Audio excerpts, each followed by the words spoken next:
की बात यह है कि कोई भी क्रिमिनल केस ऐसा नहीं है जो कानून में एग्जिस्ट करता है, स्थित है, जिसका वो खुलासा कर सकती थी। कोई नहीं है। एक नोटिस आया है कोर्ट से कि आप आइए और बताइए कि हम कॉग्निजेंस इस केस का लें कि नहीं लें। ये पहली कक्षा का कानूनी विद्यार्थी कि कॉग्निजेंस यानी संज्ञान लेना एक प्राथमिक स्टेज होती है मैजिस्ट्रेट द्वारा, और वो इसलिए ली जाती है कि मैं ये करूं कि ये आगे चलना चाहिए कि नहीं। बिना कॉग्निजेंस के कोई भी क्रिमिनल केस जन्मता ही नहीं है, क्रिएट ही नहीं होता है। अब मजे की बात यह है कि जो इलेक्शन कानून है, जो चुनाव आयोग का कानून है, जिसमें ये खुलासा की उत्तरदायित्व है, उसमें लिखा है स्पष्ट कि आपको सिर्फ वो वाला खुलासा करना है जिसमें अपराध अगर प्रूव हो तो दंड 2 वर्ष से ज्यादा हो और जिसमें चार्जेस फ्रेम हो चुके हों।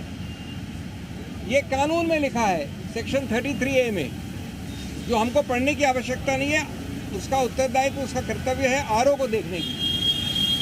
अब इसमें कॉग्निजेंस की प्रथम श्रेणी में नहीं आता ये, यानी मैजिस्ट्रेट ने अभी तक कॉग्निजेंस नहीं लिया।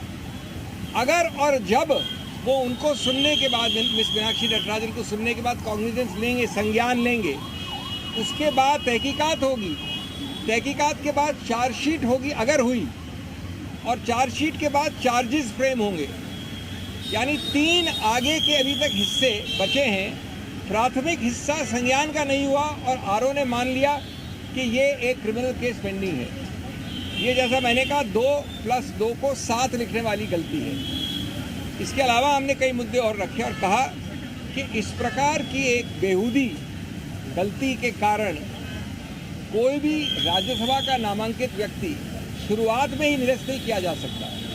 ये गणतंत्र के विरुद्ध है, उनके सिद्धांतों के विरुद्ध है, नॉन लेवल प्लेइंग फील्ड बनाता है, और उस तरीके से देखा जाए तो मूल ढांचे को संविधान के उसको विकृत करता है।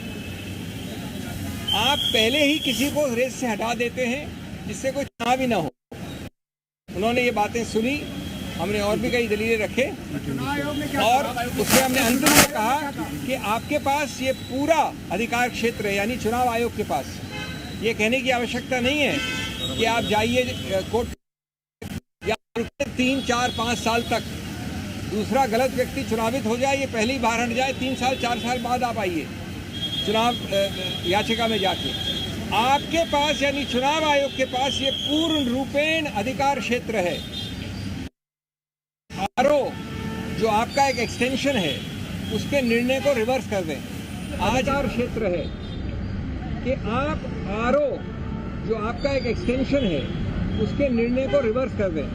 आज विड्रॉल की तारीख है, आप बिल्कुल विड्रॉ कर सकते हैं उस ऑर्डर को, उसको निरस्त कर सकते हैं।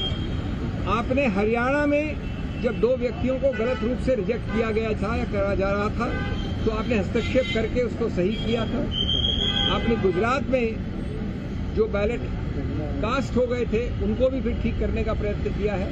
इसलिए बिल्कुल आप किसी रूप से अधिकार क्षेत्र के बिना हो या हेल्पलेस हो, ये गलत बात है। मैं संक्षेप में इंग्लिश में friends, let me just summarise what I have said in English. As Mr. Venugopal has said, this delegation of all these people standing here with us, we had a detailed representation to the Election Commission.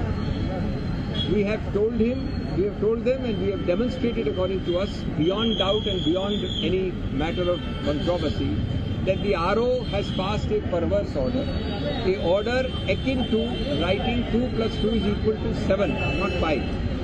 Why do I say so? The Election Commission own law, the Representation of People's Act, has a section 33A, which says that you have to disclose. This is a requirement of only disclosure. But first,